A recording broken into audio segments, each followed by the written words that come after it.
예, 안녕하십니까. 오늘 기독교 변하지 않으면 죽는다. 마지막 과입니다. 근데 이제 사실은 다음 주에 짧게 에필로그가 있기 때문에 그 부분은 좀 짧게 넘어갈 수 있을 것 같은데 사실은 그게 짧은 내용이 아닙니다. 전체적인 책의 본인의 내용을 이야기하면서, 그러니까 다 이제 정리하는 건 아닌데 어느 정도 얘기를 하면서 거기에 대해서 이제 정의적으로 이렇게 짝짝 잘라서 얘기하는 부분이기 때문에 사실은 다음 시간이 굉장히 중요합니다. 그래도 오늘이 이제 이 책에서는 공식적으로 13장이 마지막 장이에요. 그래서 이제 본인이 생각하는, 그러니까 본인이 생각이 아닙니다. 이미 다 이야기가 다 됐던 이야기들 이 사람이 이야기를 하는 거예요. 그러니까 사람이 뭐 해 아래 새로울 게 있습니까? 다 이제 없고, 이제 예수님 같은 분이 말씀하셨고, 특별히 이제 우리 교회에서 이제 많이 언급되는 중세 신학자 마이스터 에카르트, 그리고 이제 뭐 창조 영성이나 이제 이런 분들의 이야기, 특별히 이제 마이스터 에카르트의 이야기를 이분이 가지고 있어요. 그리고 이제 현대적 신학자다 이렇게 얘기를 하면은 마이스터 에카르트의 어떤 신학적인 사상을 가지고 현대에 다시 한번 펼친 사람이 누구냐? 폴 틸릭이라는 사람이 있습니다. 이제 그 사람들의 이야기가 사실은 이분의 얘기고, 이분도 이제 우리가 중간에 책을 읽을 때 보니까 자기 자신은 폴 틸릭을 만난 다음에 신관이 정리됐다 이렇게 이야기하지 않습니까? 근데 폴 틸릭도 그냥 나온 게 아니라 그 사람 역시 공부해서 나온 거죠. 그러니까 에카르트 같은 사람을 만났었던 거고, 또 중세의 신비주의자들을 만났었던 거, 그것을 이제 본인의 신학적 세계관 안으로 집어넣으면서 현대의 커다란 거인이 된 거죠. 근데 이제 지금 안타까운 거는 계속 생각하지만 뭐 폴텔릭이라든지 이제 우리 쪽하고 조금, 우리 쪽이라는 것보다 이제 저하고 약간 노선이 다른 뭐 칼 발트라든지 뭐 이런 분들에 대한 이야기, 그러니까 이 정도 급의 거인들이 잘 나타나진 않아요. 네, 그러니까 이제 디트리 보네퍼는 사실은 이제 그분이 아주 그 뭐라 그럴까요? 어떤 히틀러에 의해서 압박받고 죽음을 당했기 때문에 굉장히 이제 큰 인물로 보지만 거의 이제 발티안입니다. 칼 발트 신학자하고 그것을 이제 실천적으로 했었던 그런 사람입니다. 그러니까 여하튼 뭐 그런 사람, 뭐 몰트만과 같은 사람, 뭐 이런 사람이 잘 나타나지 않는다는 거죠. 그래서 이제 신학도 전체적으로 위기이기도 하고, 또 우리 세계 자체가 커다란 위협이기도 합니다. 지금 뭐 계속 방송에서 나오는 뭐 트럼프가 저랬다 어쩌다 이 모든 이야기가 사실 그런 거 아닙니까? 돈 때문이잖아요. 그러니까 그럼에도 불구하고 저 트럼프라는 인간이 지지를 받는 이유는 뭐냐면 돈을 벌게 해주니까. 미국에서는 이제 보통 일반적인 사람들이 모두 다 주식의 포트폴리오를 가지고 있다 그러잖아요. 그러니까 이제 이 사람들이 계속 주식시장이 안 좋다가 트럼프가 와서 주식시장이 부양되기 시작하고 막 저런 식으로 행동을 해도 결국은 자기네들 돈 벌어주는 행동이다. 그러면 그게 다 용인이 되는 겁니다. 그러니까 이런 물질주의적 세상 안에서 어떤 신앙적이고 가장 기본적인 상식적인 것, 그리고 법도 지키지도 않고 상식도 지키지도 않고 더군다나 신앙하고는 관계가 멀고, 이런 세상 안에서 우리가 살아가고 있기 때문에 이런 세상에서는 그렇게 어떤 위대한 사람들이 만들어지지 않는 것 같다 하는 생각이 듭니다. 그래도 우리가 지금 신앙생활을 잘 쥐고 있고 하나님과 더불어 같이 살면서 하나님과 같이 호흡하면서 살아가는 이 삶을 우리가 믿고 살아가는 그 자체도 이와 같이 어두운 세상 속에서는 굉장히 커다란 역할을 하는 것이다. 저는 그렇게 생각을 합니다. 그래서 오늘 그 과거에 우리가 생각했던 천국과 지옥, 그렇잖아요.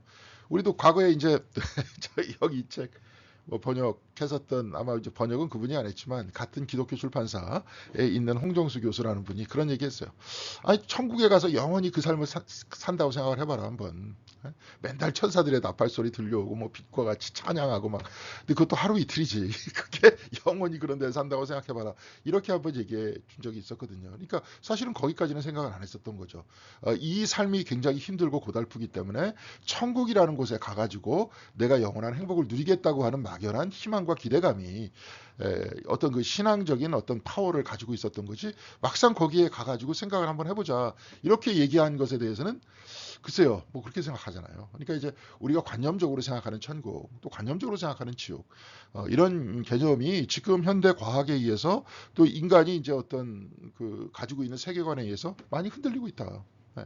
그러면 우리가 영생에 대해서는 어떻게 생각할 것이냐. 지금 여기서도 이제 이분이 영원한 생명 이렇게 이야기하잖아요. 여기서 영원한 생명을 어떻게 얘기할 것이냐. 얘기하는 사람이 있었습니다. 지금 여기서 인용한 마이스터 에카르트 같은 사람은 이야기했던 거예요. 근데 이제 그분이 여기서 이렇게 이야기를 해요. 이제 쭉 보면 구글에 이분의 아주 그냥 핵심적인 이야기만 쫙 이렇게 아름답게 이렇게 한 게 있습니다. 그래서 여러분들한테 가끔 보여드리는데 여기서 이런 얘기를 해요. No man, 그 어느 누구도 was ever lost. 이게 잃어버리지 않는다는 거예요. 그러니까 하나님으로부터 분리되지 않는다는 거죠. For one reason. 그러니까 except for는 이제 그것을 제외하고잖아요. 그러니까 한 가지 이유만을 제외하고는 어느 누구도 하나님과 분리되지 않는다. 그 이야기는 뭐냐면 having once left his ground. ground가 이제 뭡니까? 하나님이에요. 근본이에요. 근저예요. 그러니까 having이라는 건 이제 if를 앞에서 이제 띄워가지고 문법적으로 이렇게 됐잖아요. 만일 once left his ground, 만일 그가 하나님으로부터, 그러니까 그라운드를 떠날 수 없는데 하나님을 믿지 않는 거죠. 그러니까 자기 자신의 근저를 믿지 않는 거죠. 내 생명의 근원이 하나님이시라는 걸 믿지 않을 때, 않을 때, 많이 잊지 않을 때가 아니라 하나님을 믿지 않는다면, if니까 잊지 않는다면 he has let himself become too permanently settled abroad. 그러니까 그건 뭐냐면 let은 이제 뭐 시킨다는 거잖아요. 그 스스로를 뭐 시켜. 이제 become too permanently. permanent가 이제 영구이에요. settled abroad라는 바깥에서 사는 거야. 그러니까 그가 너무나도 영구히 바깥에 살게끔 하는 것. 그러니까 하나님의 근원을 믿지 않는 거죠. 떨어져 있을 수가 없는데 떨어져 있다고 믿으면서 거기서 영구히 자기가 있다고 생각하는 것 외에는 어느 누구도 잃어버리지 않는다는 거예요. 그러니까 여러분들도 이제 하나님으로부터 분리되는 게 아닙니다. 지금 때에 따라 기도드리고 예배드리고 하나님과 연결되어 있다고 생각하고, 그럼 결코 하나님과 분리되어 있는 게 아니라는 거예요. 그런데 지금 이제 우리 세상에서 이렇지 않습니까? 하나님을 안 믿고 본인이 그냥 본인 혼자 자족적으로 살아가고 돈 벌고 힘이 있는 거 최고라고 생각하고 다른 사람 믿지 못하니까 돈과 권력이 나를 지켜줄 것이라고 생각하고 그것을 딱 믿고 살아가는 그 사람은 하나님과 분리되어 있다는 거예요. 근데 지금 우리 세계가 이렇게 살고 있지 않습니까? 그러면서 너무 환상을 보여주잖아요. 돈 있고 권력이 있는 사람들이 어떻게 살고 있다. 가끔 이제 요즘엔 아예 그 텔레비전 안에 연예인들 어떻게 사는 거, 돈 많은 인간들 어떻게 사는 걸 보여주면서 막 환상적으로 보여주고, 물론 이제 재밌긴 하지만 뭐 흑백 요리사 같은 거 딱 보여주면서 뭡니까? 그런 사람들이 요리하는 데서 한 번 먹을 때는 뭐 몇십만 원대더라고요. 보니까 한 번 한 끼 먹는데. 예. 그러니까 이제 그런 데서 살면서 그런 환상 속에 젖어서 살게끔 만들면서 그게 행복이다라고 자꾸 착각하게 만들잖아요. 예. 그러니까 이제 옛날에 어떤 목사님이 그렇게 얘기하시더라고. 그렇게 이제 엄청나게 비싼 데서 딱 밥을 먹은 다음에 그 다음날 아침에 화장실에 가서 딱 똥을 누는데 그 똥을 쳐다보면서 야, 참 아까운 게 흘러간다. 이렇게 생각하십니까? 예? 이렇게 생각하시냐고요. 그렇죠? 예, 이제 그렇게 생각 안 하는데 자꾸 그렇게 만드는 거죠. 물론 이제 맛있는 거, 훌륭한 요리사가 만들어준 맛있는 음식을 그래도 몇 번씩이라도 먹어보는 거는 좋은 의미가 있겠지만 그 자체가 인생의 궁극적 목적이 될 수는 없지 않습니까? 근데 이제 자꾸 그걸 만들어요. 뭐 사는 공간, 아무리 훌륭한 공간도 계속 익숙해지면 그냥 익숙해지는 거 아닙니까? 그렇잖아요. 자기 집인데. 근데 상대적으로 딱 볼 때는 화려해 보이고 남의 차가 커 보이고 계속 명품 옷 같은 거 입고 다니면서 자기가 남들 앞에서 돋보이게 하려고 그러고, 그러다 보니까 인간성이 이상하게 만들어지잖아요. 자꾸 남들은 자기를 돋보아 부럽게 쳐다봐야 되는 것이고, 그래야 자기가 만족감을 느끼는 것이고, 거기서 혹시 사람들한테 잊혀진다면 견디지 못하는 것이고, 예. 이제 뭐 그렇다는 겁니다. 그게 이제 현대에 만들어진 인간의 신화라는 그런 이야기예요. 근데 이제 그 마이스터 에카르트 이미 다 얘기를 했죠. 우리가 그 어느 곳에 있더라도 하나님과 연결되어 있고 천지를 만드신 하나님, 지금 나에게 행복과 사랑을 충만하게 주시고 하나님에 의해서 내가 살아간다. 그래서 하나님의 품 안에서 내가 살아간다라고 그렇게 믿고 기도하고 내가 확신을 갖는 바로 그 자리가 천국이 아니겠습니까? 그러니까 어떤 장소가 아니라 바로 이것, 하나님과 함께 있는 바로 이 자리. 그런 이야기예요. 그러니까 이런 이야기를 이미 했어요. 마이스터 에카르트 같은 사람은. 근데 이제 이런 이야기들을 종합해서 이 사람이 다시 한번 얘기해 주는데, 이걸 이제 사실은 우리가 그래서 요즘에 에카르트 같은 사람이라든지 뭐 저기 십자가의 성 요한이라든지 막 그런 사람들, 뭐 프란체스코 같은 사람들, 이런 사람들 다시 끄집어 오지 않습니까? 그러면서 영성이다. 그래서 우리의 삶 속에서 하나님과 동행하는 삶, 바로 이것이 천국의 삶이고 기쁨의 삶이다 하는 것을 이야기하잖아요. 저도 이제 교회에서 계속 이 설교를 했고 계속 그렇게 말씀을 드렸습니다. 예. 그래요. 근데 이 책에서 이제 다 저보다 더 심하게 깨고 있죠. 근데 이게 이런 책을 읽으면 저한테 이렇게 나름대로 득이 되는 것은 뭡니까? 내가 안 하는 얘기를, 그리고 참아 못하는 얘기를 다 해주니까 그런 얘기입니다. 그러니까 이런 부분들을 보면서 오늘날 우리가 진정으로 고백할 하나님의 모습이 어떤 것인지를 한번 살펴볼 수 있도록 하겠습니다. 사실 오늘 내용은 그렇게 어려운 내용 아니에요. 다 이미 나올 거는 다 나왔다. 그래서 쉽게 한번 쭉 한번 읽어볼 수 있도록 하겠습니다. 자, 여기서 이렇게 이야기해요. 과거 시대에는 인간의 종교적 열정을 돋구던 것이, 그러니까 이제 과거, 이 사람은 이제 13세기다 이렇게 얘기를 하는데, 그래서 13세기가 중세 때 나름대로의 기독교 신앙이 딱 자리가 잡혔을 때예요. 그래갖고 이제 12세기, 13세기 때 그때 이제 주로 연구하는 이제 그 연구자가 있는데 그 저기 매튜 폭스의 스승이기도 했었던 엠드 세뉴라는 사람이 그 사람이 12세기, 13세기 전문가입니다. 그때 이제 나름대로의 르네상스가 일어나잖아요. 그러면서 새로운 신앙적인 세계관 안에서 건물들이 세워지기 시작하고 막 뭐 미켈란젤로 뭐 저기 저 레오나르도 다빈치와 같은 그런 형태의 그 사람들이 생겨나기 시작하고 그 거대한 건축물들이 생겨나고 미학적인 세계관이 생겨나기 시작하잖아요. 그런 나름대로 뭐 문예 부흥이다 그러는데 그 백그라운드는 다 신앙이었거든요. 근데 여하튼 그 신앙 안에서 살았던 그 사람들은 뭐냐면 인간의 종교적 열정을 돋구었던 것이 이 세상 이후의 삶에 대한 희망이었다는 거예요. 네.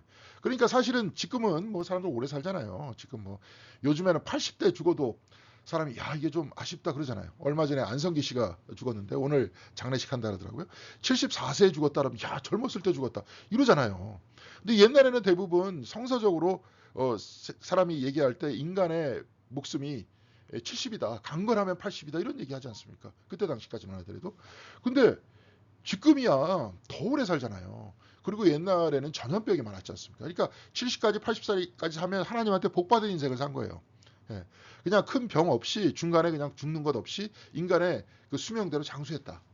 이렇게 생각하는 거예요. 저도 이제 우리 할머니가 85세인가 돌아가셨는데 제가 그 대학교 다닐 때 그랬던 것 같아요. 그러니까 80년대. 그때 아주 장수하셨다 그랬어요. 80년대까지만 하더라도 80대 사셨다 그러면. 예? 막 그랬는데 지금은 안 그렇지 않습니까? 다들 오래 살잖아요. 근데 이때 당시의 세계관은 그 굉장히 전염병도 많았잖아요. 뭐 옛날에 과거에 유럽에 흑사병도 있었고 막 저기 서양인들은 감기 걸려서도 죽고 그러지 않습니까? 그러니까 이런 형태의 사람들이 항상 죽음과 가까이 있었어요. 예, 그래서 시체도 자주 받고 이 사람들. 그리고 전쟁도 자주 일어났고. 근데 이런 상황에서 인간의 목숨이 짧았단 말이에요. 그렇게 되기 때문에 이 세상의 삶은 덧없다 하는 생각들이 강력하게 박혀 있었던 거죠. 그리고 영원히 사는 세계에 대해서 굉장히 사람들이 거기에 대해서 생각하면서 살아가는. 그래서 이 세상에 대해서 초연하게 살아가는 그런 사람들이 신앙인이었다는 거예요. 근데 이런 확신의 어느 한 부분이라도 우리가 지금 살고 있는 이 세상 안에서 바로 이것이 종교다, 신앙이다 이렇게 얘기할 수 있겠느냐는 거예요. 네. 쉽지 않다는 거죠. 과거 사람들처럼 그렇게 생각하지 않는다는 거예요. 그래서 이제 이 책에서는 이제 마치 요즘 천국이라고 생각하는 게 막 맥주 마시고 그냥 신나게 막 떠들고 노는 거. 사람들이 이렇게 생각하는데 여하간의 중세 때는 그렇게 생각했다는 거예요. 그래서 13세기의 유럽인들은 자신들을 주로 눈물의 골짜기를 순례하는 사람들로서 영원한 천당으로서의 축복을 바라보면서 사는 사람들. 바로 그런 사람들이 신앙인들이라고 생각했던 거예요. 요즘 우리나라에서도 과거에 좀 그랬고 지금도 그러는데 이게 지금 흔들리고 있잖아요. 교회 안에서조차도 영원한 천국만 쳐다보면서 살아가고 있습니까? 지금 우리가? 이게 지금 우리 문화가 아니잖아요. 과거에는 그랬었을 거예요. 1960년대도 그랬었을 확률이 있어요. 왜냐하면 6.25 전쟁이 끝난 이후에 사람들이 수많은 죽음을 봤기 때문에. 그리고 그때까지만 하더라도 의학이 발전되지 않아서 60년대 우리나라는 최후진국이었잖아요. 그러면서 여기를 떠나서 아니면 미국으로 간다든지 아니면은 여기를 떠나서 천국을 바라보는 것. 바로 그것이 신앙이라고 생각했잖아요. 그것이 또 강력한 메시지가 됐었고. 그러면서 종말론이라는 형태의 이야기가 사람들한테 메시지가 됐었고. 그런데 지금 우리들한테 그러냐는 거예요. 그래서 지금 여기에서 정의로운 사회를 건설하기 위해서 애쓰는 것은 덧없고 심지어 환상적인 것에 초점을 맞추는 짓이었다. 과거에는. 그러니까 정의에 대해서도 별로 관심이 없었다. 죽은 다음에 천국 가는 거. 거기에 대해서 관심이 있었다는 거예요. 그게 또 사실이었고. 그래서 지금 이분은 바로 이 신앙의 시대, 곧 13세기 유럽의 신앙의 시대는 이미 갔다는 거예요. 그래서 개인이나 하나님이 전혀 통제권을 갖지 않는 무신적 세계를 산다는 공포심. 지금 쭉 보면 막 하나님이 우주 어디인가 우주를 넘어서 산다고 막 생각을 했는데 지금 이제 없잖아요. 보이지 않잖아요. 그것이. 사실 눈에 보이면 그 신입니까? 하나님입니까? 아니잖아요. 근데 여하간에 과학적 세계관 안에서 어디서 찾을 수가 없는 거야. 네. 그러니까 그리고 또 이 우주 전체는 하나님에 의해서 통제권을 갖는다고 생각했지만 과학적 지식에 의해서 과학적 지식이 나름대로의 어떤 그 법칙대로 움직이는 거예요. 우주가. 꼭 법칙대로 지금은 안 움직입니다. 움직이지 않는다는 것들 지금 찾아냈어요. 뭐 양자역학 같은 거. 그리고 우리가 인간이 알고 있는 영역은 굉장히 부분적이다 하는 것들을 이미 또 알고 있습니다. 그런데 여하간에 이런 세계관이 자꾸 사람들한테 들어온 거예요, 지금. 그러면서 과거에 저기 뭐 천국을 가겠다, 어떻게 하겠다. 이런 생각들이 많이 약화됐다는 거예요. 또 인간이 길게 살고. 인간이 길게 살다 보니까 건강하게 살아야 되잖아요. 그러니까 운동 같은 거, 뭐 건강식품 같은 거, 그런 것들이 우리들한테 들어오고, 그러면서 건강하게 사는 사람들의 삶이라는 것들이 우리의 보편적 문화 안으로 들어오고, 이러다 보니까 죽음 이후의 삶에 대해서의 관심보다도 지금 내가 여기서 사는 삶에 대한 관심이 더 커진 거 아닙니까? 이게 문화가 바뀐 거예요. 예, 바뀌기도 하고 세계관도 바뀌었고. 네. 자, 그래서 그럼에도 불구하고 사람들이 하나님이 존재하지 않는 것이 아닌데 하나님이 존재하지 않을지도 모른다는, 또 저는 그렇습니다. 완전한 무신론자는 저는 없다고 봐요. 그렇지만 여하튼 간에 믿지 않고 경건하게 생활을 안 하는 거죠. 이제 더 이상. 자, 이렇게 막 생활을 하다 보니까 하나님과 자기가 상관없어. 아까 마이스터 에카르트가 이야기하듯이 하나님과 동떨어져 살아. 그리고 여기가 영구히 내가 거하는 집이라고 생각해. 영구히 거하긴 뭐 거합니까? 시간이 지나면 다 죽어야 되는데. 근데 착각하죠. 자꾸 우리가. 자, 이렇게 쭉 이야기를 하는데 갑자기 나의 죽음에 대해서 문득문득 생각할 때마다 겁이 나. 내가 죽은 다음에 내 의식은 어디로 가고 내가 어디로 가는가. 겁이 나는데 이런 공포를 다 가지고 있는데, 그래서 불안한데, 그리고 삶의 의미도 상실돼 있는데, 그렇지만 바로 이것이 과연 우리로 하여금 신앙을 재창조할 수 있을 것이냐. 저는 이제 저 같은 경우는 또 있다고 봅니다. 나름대로 거기에 대해서 깊이 생각하다 보면 그러면서 추구해 가는 게 신비적 삶이에요. 근데 이제 이분은 나름대로 회의적으로 생각을 해요. 목회자이기 때문에 그런 것 같아요, 이 사람은. 그러면서 천국은 과연 존재하는가 이렇게 얘기하면서 이 사람은 이렇게 유신적 하나님과 산타크로스를 얘기해요. 그러니까 그 이야기를 하는 이유가 뭐냐면, 내가 행위를 옳게 하면 하나님께서 나에게 복을 주시고, 내가 행위를 잘못하게 하면 산타크로스가 선물을 안 주듯이 하나님께서 나에게 벌을 주신다. 이런 사고방식과 산타크로스의 사고방식과 무슨 차이가 있느냐, 이제 이런 얘기를 합니다. 근데 이걸 그렇게 간단하게 이야기하고 넘어가면 안 돼요. 그러니까 이제 사실은 이 부분은 칸트라는 철학자가 뭐라고 얘기했냐면, 아까 제가 얘기했듯이 우리가 아는 것만큼 안다 그랬잖아요. 그러니까 아는 것만큼만 알지 우리가 그 이상은 모른다는 거예요. 근데 우리가 모른다는 건 뭐냐? 우리는 관념 안에서만 안다는 거예요. 그러니까 여러분들한테 제가 가끔 이런 거 얘기했잖아요. 볼펜이다. 볼펜이면 볼펜으로 보여지는 거예요. 그렇죠. 볼펜으로 보여지는 상이 우리 눈으로 들어와 가지고 이게 인식하는 거 아니에요. 이게 직접 눈으로 뚫고 들어오지 않지 않습니까? 그러니까 이 자체를 우리가 모르고 이걸 우리가 볼펜으로 약속했고 그렇게 보기 때문에 그렇게 보인다는 거예요. 이 자체의 세계는 모르는 거예요. 이 안에서 그러면 이걸 막 이렇게 분자고 뭐고 원자고 뭐고 원자보다 더 뚫고 들어가가지고 이 안에 뭐가 있는지 몰라요. 모르는 겁니다.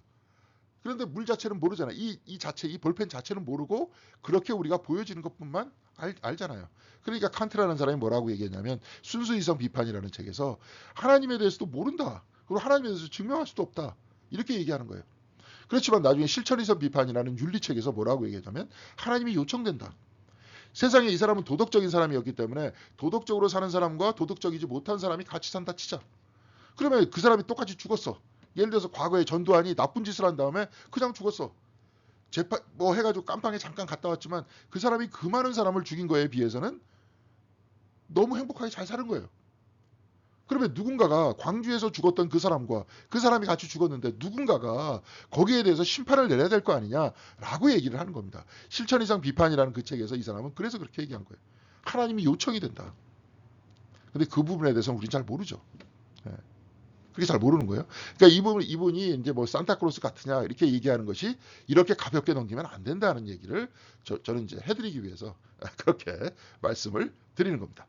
자, 이제 산타크로스 이렇게 얘기를 하면서 한번 잠깐 이야기를 잠깐 나누겠습니다. 이 산타크로스가 뭐냐면 딴 게 아니라 여기 뭐가 있습니까? 예? 산타크로스 옆에 여기 코카콜라 마크가 있잖아요. 코카콜라. 이 코카콜라를 먹고 있잖아요. 예. 과거에는 산타클로스가 선물을 준다 아이들한테. 이 선물을 준다는 개념이 옛날에 세인트 니콜라스라는 사람이 있었어요. 근데 그 사람이 그 가난한 사람들을 도왔던 사람이야. 성인이에요, 성인.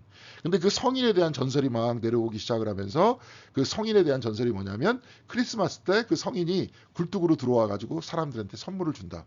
이런 이제 막 전설이 이렇게 내려왔던 거예요. 좋은 분이니까. 근데 이렇게 전설이 내려왔다가 이 전설을 이렇게 굴뚝으로 들어가야 되니까 사람이 어때야 됩니까? 커야 됩니까? 작아야 됩니까? 작아야 되죠. 작아야 되기 때문에 그때 당시 유럽에 있었던 뭐 요정에 대한 전설까지 다 플러스가 돼가지고 짬뽕이 돼가지고 세인트 니콜라스하고 결합이 되면서 사람들한테 선물을 주는 걸로 이렇게 돼 있었어요. 근데 거기에 대해서 코카콜라 있는 이 회사의 문제는 뭐냐면 이게 원래 이제 과거에 소화제였다잖아요. 근데 이제 이게 맛있으니까 음료수로 바뀐 거예요, 이게. 음료수로 바뀌어갖고 사람들이 막 좋아해서 먹기 시작했는데 이걸 차갑게 먹으니까 어떻습니까? 여름에 시원하고 좋잖아요. 청량하고 막 톡 쏘고 막 맛있고. 그랬는데 겨울에 코카콜라 팔립니까? 안 팔립니까? 겨울에 추워 죽겠는데 누가 저걸 먹어요. 추운데 차를 마셔야지. 겨울에 안 팔리는 거예요. 안 팔리니까 어떻게 하면 겨울에 매출을 늘릴 수 있을 것인가. 그래서 탄생한 존재가 바로 이런 산타클로스한 존재였다는 거예요. 네. 그래서 세인트 니콜라스가 조그만 사람이었는데 요정과 같이 조그만 사람이었는데 갑자기 저 할아버지 같이 막 뚱뚱하게 커졌어. 예. 커지면서 저 사람이 후덕하게 생긴 이 사람이 아이들한테 선물을 줘. 근데 아이가 선물을 받았으니까 그냥 주면 안 되잖아요. 미국이란 문화는 기브 앤 테이크의 문화잖아요. 줬으면 받아야지. 그러니까 아이가 선물을 줘. 무슨 선물을 주냐면 코카콜라 선물을 주는 거예요. 할아버지가 나한테 선물을 줬으니까 나는 코카콜라를 드릴게요. 그러면서 냉장고를 열고 코카콜라 선물을 줘요. 여기 위에 터키도 있잖아요. 크리스마스 때 터키를 먹어야 되니까. 터키 뭐예요? 저 칠면조.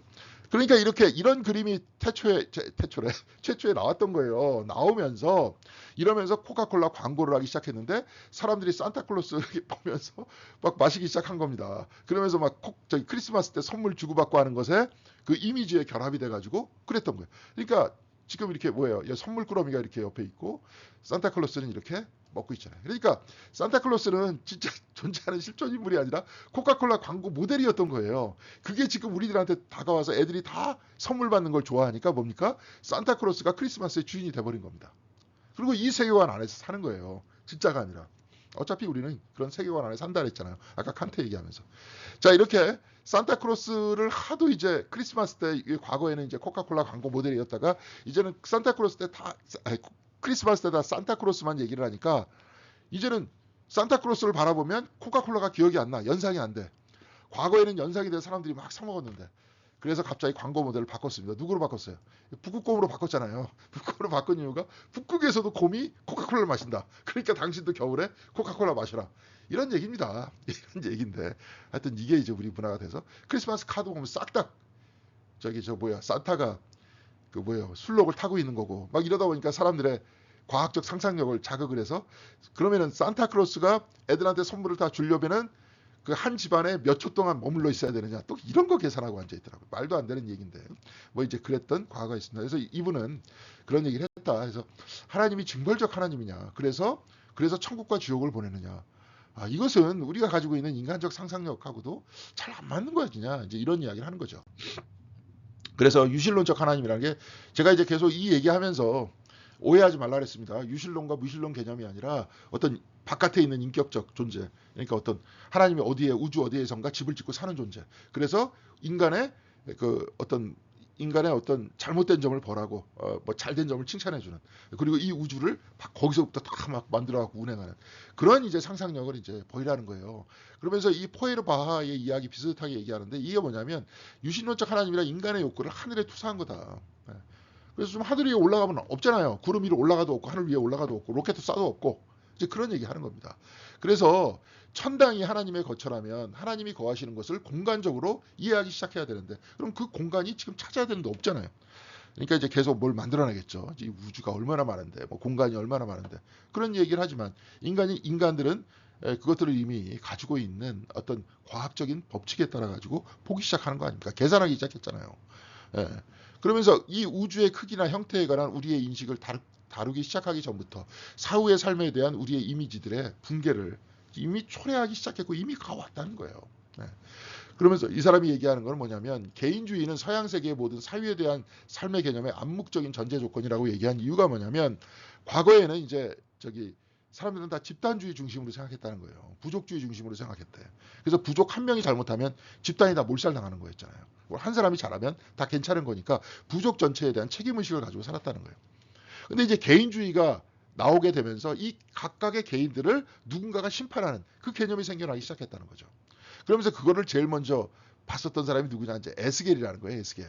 에스겔을 쭉 보면은 부족적인 집단적 개념보다도 개인주의적 개념이 나온다는 거예요. 그래서 에스겔서에 보면 아들은 아버지 죄에 대한 벌을 받지 않을 것이며 아버지가 아들의 죄에 대한 벌도 받지 않을 것이다. 이 이야기는 뭐냐면 유대인들 곧 우리의 조상들이 잘못을 해서 우리가 이 바벨론으로 포로로 끌려왔지만 이거는 우리의 잘못이 아니지 않냐.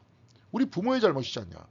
그렇게 얘기하면서 하나님께서 더 이상 우리를 징벌하지 않으신다 하는 것을 이렇게 얘기했던 거예요. 근데 이제 고대 세계에서는 부족이 기본적 사회적 단위였고 한 사람이 죄를 지으면 부족 전체가 죄를 받았는데 에스겔은 그때 당시에 이렇게 센세이션하게 개인주의적 얘기를 했다는 겁니다. 근데 이 개인주의적 얘기를 하다 보니까 각각의 사람들의 잘못은 누가 판단해요? 하나님이 판단한다는 거죠. 그래서 근데 이렇게 쭉 내려왔었어요. 그러면서 개인주의가 이제 에스겔이라는 과거 사람은 이미 그렇게 얘기했지만 인간의 문명이 발달하기 시작하면서 이제는 개인주의가 일어나기 시작했는데 개인주의가 이렇게 딱 일어나기 시작하니까 최초에 나타났던 문제는 뭐냐면 이 빅토르 휴고가 레미제라블에서 딱 얘기했듯이 그 사람이 빵을 훔쳤는데 그걸 가지고 그냥 몇십 년을 막 깜빵을 때리는 거야 그냥. 근데 이게 과연 합당하냐? 옛날에 허리케인이라는 영화도 있었죠. 프랑스 시대. 그 완전히 그냥 막 인간의 죄를 엄청나게 그냥 강력하게 묻고 있지 않습니까? 그러니까 개인주의가 창궐하기 시작하니까 개인에 대해서 폭력을 가하기 시작했던 그때였죠. 네. 자 그러면서 그때 당시에 이제 그래서 개인에 대한 그 어떤 국가가 통제하기 시작하는 그 부분에 대해서도 깨지기 시작했고 개인주의가 확산되기 시작했다는 거예요. 그래서 근데 이렇게 쭉 보니까 지금 요즘에 그 사람이 그래서 누군가가 범죄를 저질렀다. 누군가가 착한 일을 했다. 이걸 쭉 보니까 셸비 스퐁이 그런 얘기를 하는 거예요. 그 사람이 원래 착해가지고 착한 일을 했느냐. 그 사람이 원래 악하게 태어나서 범죄자가 됐느냐. 범죄자가 되는 걸 가만히 봐라. 어렸을 때부터 그 사람이 뭐예요? 불우하게 태어나가지고 굉장히 영혼이 병들어 있다. 상처를 받았다. 뭔가 자기 자신이 세상에 뭔가 얘기를 하고 싶은데 얘기를 못해. 살인자들도 마찬가지입니다. 가만히 보면 정상인 사람들이 아닌 거예요. 그러면서 여기서 제가 과정철학적 사유다 이렇게 이야기를 하는 이유는 뭐냐면 한 사람의 개인의 인격을 하나의 어떤 덩어리로 생각하는 게 아니라 집단이라고 생각하는 겁니다. 집단이라고. 다 영향을 받은 거예요. 그렇죠? 그리고 우리가 생각하고 사고하는 모든 것도 다 영향이에요. 그러니까 이 사람도 아까 얘기했던 마이스터 에카르트 같은 사람한테 영향을 받아서 이런 이야기를 하는 거 아닙니까? 그러면서 과거 가지고 있었던 사람들이 상상력으로 가지고 있었던 천국과 지옥의 개념이라는 그 개념을 다 상징적으로 이해하기 시작하면서 그게 과연 어떤 것이다 하는 것을 우리들한테 얘기해 주는 거잖아요. 이것도 이 사람이 영향을 받은 거 아닙니까? 그렇죠? 그러니까 이렇게 얘기하는 거예요. 그러니까 착한 행동과 나쁜 행동이라 그래도 그 사람한테만 다 징벌을 가할 수 있느냐. 지금도 법적 시스템은 잘못하면 깜빵에 가두잖아요. 그렇지만 사실은 치유 중심으로 만약에 생각해 본다면 어떤 겁니까? 그 사람이 과거에 가지고 있었던 상처와 아픔이 치유가 돼야 더 이상 범죄를 안 저질 거 아니에요. 이제 그렇게 이야기를 하는 겁니다. 자 그래서 천국과 지옥의 극복 이게 투사된 거라는 거예요. 그러니까 이 사람 얘기는 이 이야기도. 그래서 유실론의 초자연적이며 외부적인 하나님을 버리고 그러니까 아까 그런 얘기입니다. 그러면서 뭘 얘기해요? 근원을 얘기하는 거잖아요. 새로운 하나님 이해가 뭐냐? 모든 존재의 근거, 생명의 원천, 사랑의 원천으로의 하나님을 선택해야 된다. 이제 이렇게 얘기를 하죠. 저한테도 말씀 많이 들었을 거예요. 생명의 근원이 되신 하나님. 우리 자신의 근원이 되신 하나님. 그래서 하나님에 의해서 우리가 있다. 그렇죠? 그러면서 창세기도 하나님에 의해서 하나님의 숨이 우리에게 들어왔다. 그래서 우리가 생명이 됐다. 그래서 우리가 하나님에 의해서 있는 것이다. 구약의 성경 안에서는 그것을 인격적으로 하나님을 묘사해 놨지만 사실 그 안에 있어서의 핵심적 알맹이는 뭡니까? 하나님의 의에 내가 있다는 거 아니에요. 아까 마이스터 에카르트를 이야기할 때 어느 누구도 하나님과 분리되지 않는다는 거 아니에요. 그렇죠? 그리고 그 하나님께서는 우리 생명의 원천이면서 사랑의 원천이라는 거 아니에요. 이미 여러분 많이 들었습니다. 새롭게 들을 거 없어요. 이미 다 나왔어요. 우리 여러분들 많이 들었습니다. 그래서 그런 형태의 외부적으로 꾸며놓고 막 이런 거. 그런 거는 이미 다 종언을 구했다. 그렇죠? 네. 그래서 우리 교회에서도 이랬으면 좋겠어요. 이렇게. 그래서 삶 속에서 충만하게 살아가고. 그렇죠? 우리는 그래서 막 금욕적으로 자기를 막 헤이팅하고 막 이렇게 해야 하늘에 있는 하나님께서 어여삐 봐줘갖고 나한테 잘해줄 것이다. 이미 이런 건 다 떠나야 되지 않습니까? 그렇지 않고 우리의 삶이 은총이잖아요. 그래서 저번에도 한번 창조 영성을 얘기하면서 네? 창조 영성 뭘 얘기했습니까? 긍정의 길이잖아요. 긍정. 네. 기독교 안에는 긍정이 부족했다. 근데 성경을 보니까 이 긍정에 대한 이야기가 있는 거 아닙니까? 그러면서 이 긍정이 뭡니까? 복이잖아요. 은총이잖아요. 복이 이제 저 순복음교회처럼 뭐 해가지고 너 성공하고 잘 되고 이런 자본주의적 복이 아니라 내가 숨쉬고 살아가는 바로 이 자체가 하나님과 더불어 같이 사는 충만한 세상이고 온 세상은 하나님께서 창조하셨고 하나님께서 그 근원이 되시니 온 세상 안에서 나는 하나님과 분리되어 있지 않고 충만하게 같이 산다. 이게 얼마나 기쁩니까? 그런 얘기 했잖아요. 근데 이걸 아직도 7년이 지났는데도 이해하지 못하시는 분이 계십니다. 안 들으려고 그래서 그래. 안 들으려고 그래서. 귀를 막고 있어서. 왜냐? 과거에 가지고 있는 이런 형태의 개념, 그 개념에 딱 붙들려 있어가지고, 그리고 과거에 기도하면 복준다 하고 하는 이 개념에 붙들려 있어서. 그래서 저는 여러 번 말씀드렸습니다. 근거를 가지고 와봐라. 근거를. 거의 7년이 됐죠. 여태까지 한 분도 가지고 오지 않으셨습니다. 그러면 이 아이가 안 되는 겁니다. 안 되는 거예요. 안 되는 겁니다. 그리고 여기에 대한 이야기는 전문적인 얘기들이잖아요. 네. 그렇죠? 그러니까 저의 권위를 자꾸 저도 몇 번 말씀드렸습니다. 권위를 세워달라. 그 어떤 권위를 세워달라는 얘기가 어떤 권위였습니까? 이 부분이에요. 가지고 있는 권위. 그 권위를 인정해주지 않으면 본인만 힘들어지는 겁니다. 그렇죠? 네. 과학자한테 과학적 권위를 인정하지 않으면서 살아봐요. 의사한테 의사의 권위를 인정하지 않으면서 의사가 당신한테 무슨 병이 있다는 걸 인정하지 않고 살아봐요. 어떻게 됩니까? 마찬가지입니다. 이것도 영적인 부분도 이런 부분이에요. 네. 자, 넘어가겠습니다. 하나님과 그리스도에 대한 이러한 이해를 통해 근원, 에카르트가 말한 근원과 같은 나는 지금이 아니라 영원히 생명의 초월적이며 동시에 영원한 궁극적 선물에 참여하고 있습니다. 그렇죠? 인생이라는 궁극적 선물에 참여하고 있고 하나님께서는 지금 끊임없이 생명을 주고 계시잖아요. 기도하면서 우리가 침묵 기도하는 거 그거 느끼는 거잖아요. 하나님 여기 있음을 느끼는 거잖아요. 딴 게 아닙니다. 그겁니다. 그만 바라보고 있으면 돼요. 나는 사후의 삶에 대한 전통적 입장에서부터 몇몇 신빙성 있는 파편들을 붙잡으려는 자유주의적 노력. 그러니까 이게 뭐냐면 과거에 어떤 어떻게 죽어서 어떻게 다 이게 우리 관념입니다. 관념이 만들어낸 겁니다. 관념이 아니라 우리가 실질적으로 보자 그러면서 아까 그 사람이 과정 철학을 이야기를 했는데 과정 철학을 이야기하면서 이 사람은 관계를 얘기해요. 모든 인간의 관계와 삶의 경험이 지금 나한테 끝까지 남아있다는 거죠. 자, 여러분 생각해 보세요. 과거에 지나갔어요. 제가 물을 쏟았어. 물을 쏟은 거를 물을 다시 되담을 수 있습니까? 없습니까? 예? 제가 여기 이게 있어요. 컵같이 이거 이제 드리퍼인데 깨버려. 깬 다음에 내가 이걸 다시 어떻게 만들 수 있어요? 새로? 본드로 붙인다면 본드로 붙이겠지만 깨진 건 이미 깨진 거 아닙니까? 과거는 이미 지나갔고 지나간 거는 영원히 남는 거예요. 그렇죠? 오히려 역설적으로 지나간 게 영원히 남는 거라니까요. 그걸 가지고 이제 과정 철학에서 뭐냐면 스터번 팩트라 그래요. 사실이라는 것들은 이미 움직여지지 않아. 지나간 것들은 영원히 남아. 그리고 이 사람 같은 경우에 뭐냐면 관계가 영원히 남아서 나를 지금 만들었다는 거예요. 그래서 끊임없이 인류를 구성하고 있었던 모든 관계는 과거에는 없어지지 않으면서 지금 우리들을 만들어내고 있는 겁니다. 이게 없어지지 않는다는 거예요. 내가 앞으로 어떻게 될까? 이 부분을 하나님께 맡기고 예? 그리고 우리는 고백하잖아요. 근원 대신 하나님께서 나를 만드셨고 마이스터 에카르트 같은 경우에 어떻게 얘기했냐면 하나님께로부터 나오는 문과 들어가는 문은 똑같다. 하나님으로부터 왔다가 하나님께로 돌아간다. 말로는 하지 않습니까? 근데 그 사람은 근원 대신 하나님을 생각하면서 거기에 대해서 탐구하고 그 끊임없이 거기에 대해서 묵상을 하면 그런 결론이 나오는 거예요. 왜? 이 우주는 하나님 안에 있기 때문에. 무슨 말씀인지 아시겠습니까? 하나님 안에 있기 때문에 하나님으로 한테만 갈 수밖에 없는 거예요. 그러면서 마이스터 에카르트의 스승이기도 한 그 스승뻘이 되는 스코트스 에리우게나라고 아일랜드 저기 신학자가 있습니다. 그 사람이 뭐예요? 영원 회귀예요. 하나님으로부터 왔다가 하나님께로 돌아가는 길이래 우리는 지금. 그러면서 이런 얘기를 합니다. 이런 얘기를 하니까 어떤 순복음교회 목사님이 저한테 이런 얘기를 들으면서 저를 미워하기 시작했다 그러더라고. 제가 에딘버러 대학 처음에 가가지고 밥 먹으면서 이야기를 했는데 거기서 그 사람이 아까 스코트스 에리우게나라는 사람이 뭐라고 얘기했냐면 그래서 지옥은 없대. 하나님으로부터 왔다 하나님께로 간대. 그러면서 그 사람은 신학적으로 이것을 어떻게 연결시키냐면 만약에 우리가 지옥이 있다라고 얘기하면 예수 그리스도의 사랑과 용서의 절대성이 손상된다. 무슨 말씀인지 아시겠습니까? 그게 부분적이다. 이렇게 얘기할 수밖에 없다. 그렇지만 완전하다. 그래서 우리는 하나님으로부터 왔다가 그리스도를 통해 하나님께로 간다. 이거는 머리로만 생각하면 그럼 죄져도 되겠네. 막 이렇게 깐죽깐죽 되겠죠. 근데 그게 아니라 깊이 침착해 보세요. 하나님으로부터 왔다가 그리스도를 통해서 하나님께로 간다 하는 내용을 이것이 이제 우리가 가지고 있는 신앙적인 원천이 돼야 되는 겁니다. 자, 그래서 여기서 이제 258에서부터 265페이지까지 본인의 어떤 경험을 쭉 얘기를 해요. 그러면서 아직까지도 이것은 나의 마음속에 남아있다. 이것이 나의 생각과 나의 삶을 구성하고 있다. 이런 이야기를 하는 겁니다. 그래서 나는 모든 생명의 존재와 생성의 스펙트럼 어디엔가 존재한다고 믿는데요. 생명이.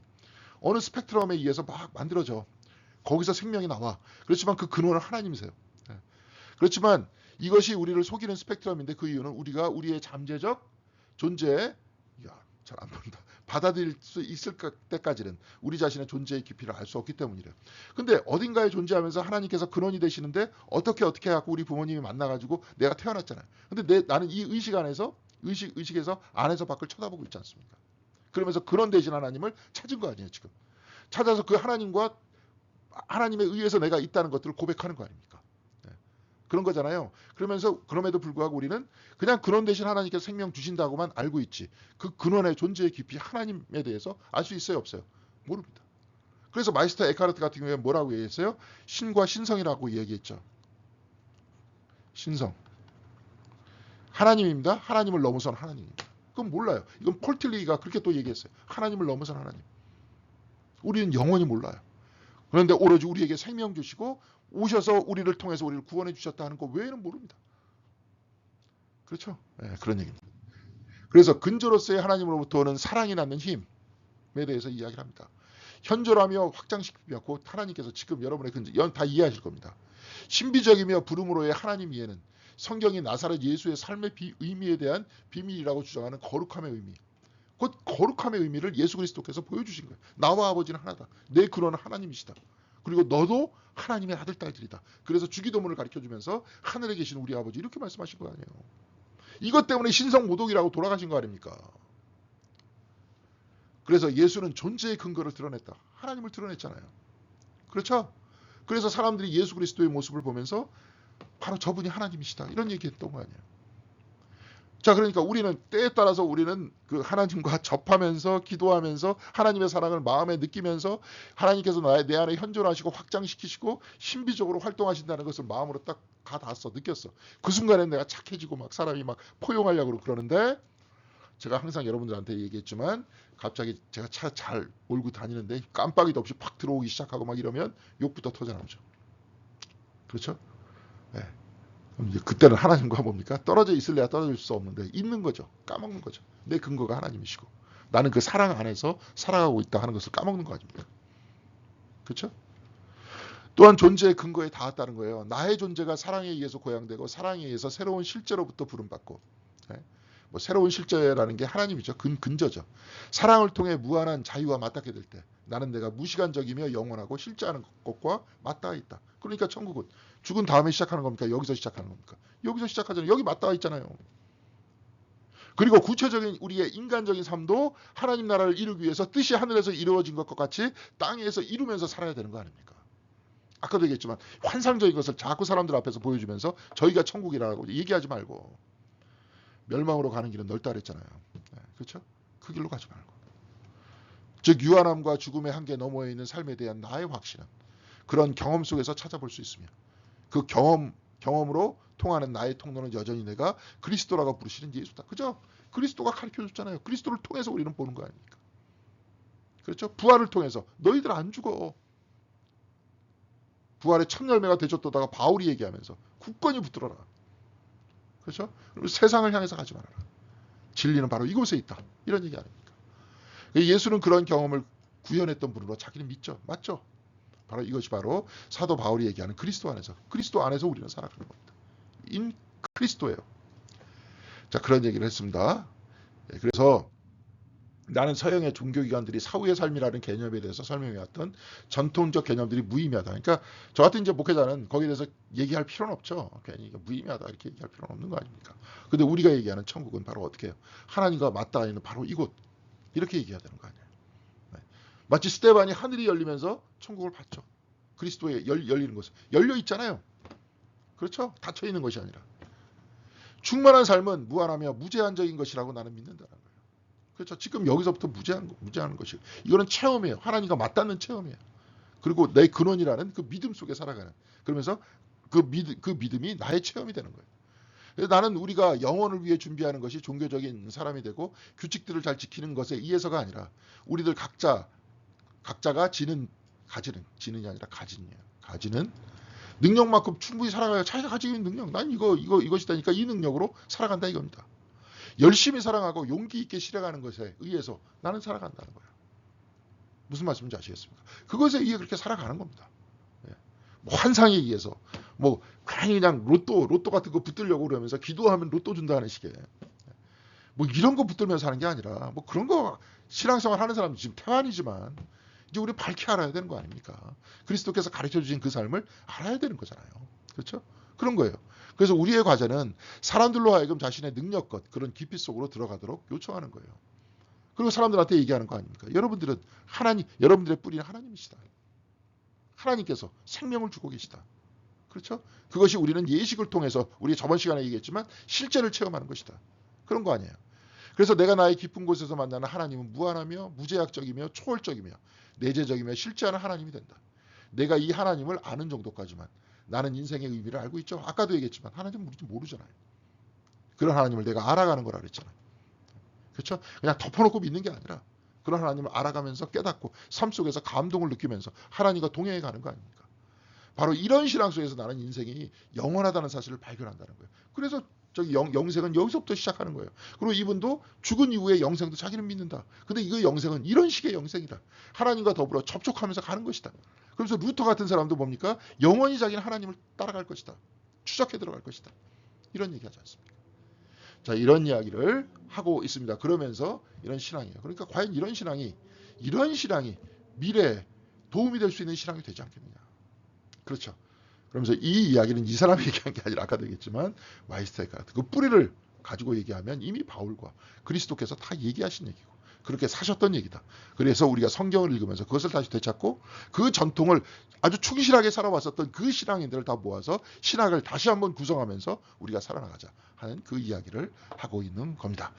자, 여러분들 수고하셨습니다. 오늘도 짧게 끝내려고 했는데 또 40분이 됐네요. 다음 시간에 에필로그 마지막으로 읽고 끝낼 수 있도록 하겠습니다. 예, 책 한 권 읽으시느라고 수고했고요. 그냥 강의만 듣지 마시고 다시 한번 쭉 읽어보시면 굉장히 재미있을 겁니다. 여러분 수고하셨습니다.